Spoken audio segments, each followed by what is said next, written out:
Maintenant que nous avons établi la chronologie de notre modèle DCF, il est temps de calculer les flux de trésorerie qui vont servir au calcul de la valeur intrinsèque de cette société.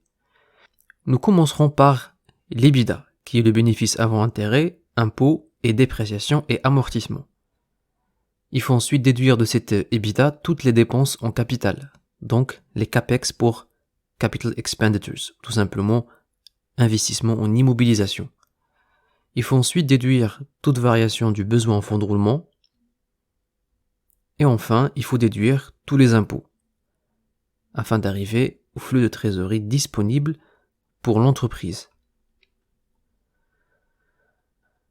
Nous allons maintenant commencer à relier chacun de ces éléments au modèle.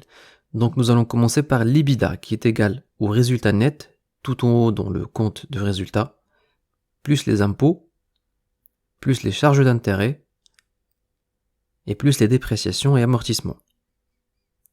Ensuite, pour les dépenses en capital, nous pouvons les prendre à partir de l'état des flux de trésorerie, tout en inversant le signe. Et pour la variation du besoin en fonds de roulement, nous pouvons également l'obtenir à partir du tableau des flux de trésorerie. L'IS, quant à lui, se trouve au compte de résultat. Et donc notre flux de trésorerie disponible pour l'entreprise, c'est l'EBITDA, moins les CAPEX, moins la variation du BFR et moins les impôts.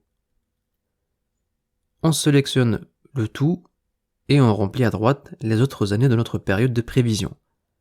Je vais simplement mettre en gras ce sous-total et ajouter une toute petite bordure.